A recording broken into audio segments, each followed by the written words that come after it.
See that sunshine in my eyes, folks? Oh my goodness, it is spring. It's on the way to summer. Great things are happening. Trees are starting to blossom, but what do we do with them? Not us, the Cranky Arborist. John, the Cranky Arborist, John Palmer is here with us today. Hey, we talk a lot about things, how to trim trees, what to do when, and you seem to have a better view of it for some reason because you are. I am the Cranky Arborist just because I am what I am. But again, there's reasons that I'm cranky. Some people make me cranky, some people don't. The people that don't make me cranky, if you're just a homeowner and you're just doing the best that you can with the information you have, I have no problem. It's the people that take money and then do bad things to trees because they should know better. So those are the people that make me more cranky. Is it time now to do something with trees? Because I see leaves starting to come out in my house. They're starting to... You can. Most trees you can still do that. Dormant season over the winter is actually a really great time to prune trees because you can see the branches, you can see the structure that you want. Yeah. But there are ways to prune trees. So if you have low branches, you know, I'm 6 foot tall, I'm going to hit my head on this, so you might think about at some point taking this branch out if you wanted to do that. As this tree gets bigger and bigger, does the branch stay here or does it keep going up? It stays right here. It does not. Right so here. it grows from the top. So if you got a branch at 5 feet here, in 50 years it's going to be 5 feet. It's just going to be a lot bigger. But there are ways to. That's a head hitter. Yeah, it is exactly. So you got to think about that if you have landscape. So again, we can look at branches here and we can see they're hanging low. Well, they're just going to continue to get lower. Yeah. But there's proper ways to prune. And there's a couple of things here I wanted to show you here. This is something called the branch collar. It's basically the collar of wood that's growing over from the trunk.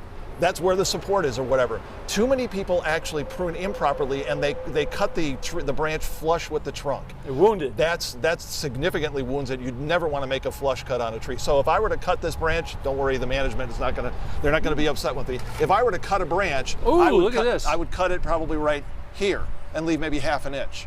Now on a bigger branch like this, there's actually a way to prune. You actually will make an undercut, maybe a foot and a half away from that, in just 1 inch. Then you make a second cut out here. Because if you've ever seen people that cut a branch and then it swings down and it's stripped off the bark underneath. Ooh, yeah. This is what, so first cut, second cut, then you go back with the little one and then you make the third cut. It could even come back and hit you.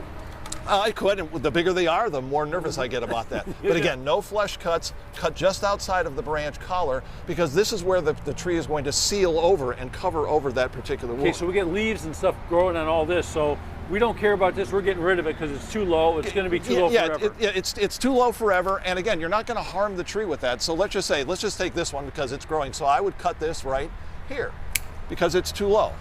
So now, you didn't want to go all the way into like the little crotch here? I could. So this, like there's a little bit of a stub here, but I can't get in there without doing any damage. Right. So you got to do what you got to do. But a branch like this that's growing up near the fence. So yeah, we could reduce, we could do that, but we're going to cut here. So maybe I'll do it on this one so you can see it. So a proper cut, just ½ inch outside of it. That's a proper pruning cut, but you don't leave a stub, because wherever you cut in nature, you stimulate growth below the cut. So you cut here. Next year, you'll have 2 or 3 or 4, and it's going to be a mess again. Is that all plants are like that?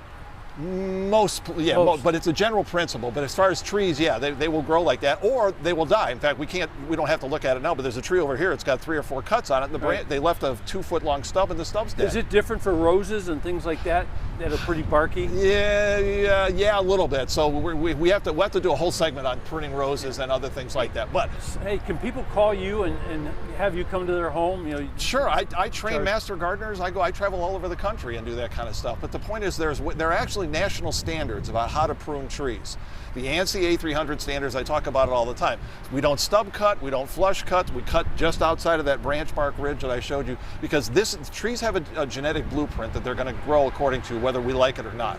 So we need to work with nature as opposed to wrestle with nature. So that's what I try to do in training with that. So there's a proper way to do this, and if the people that are working on your trees don't know the standards, then those maybe are people that shouldn't be working on your live trees. You don't seem so cranky to me.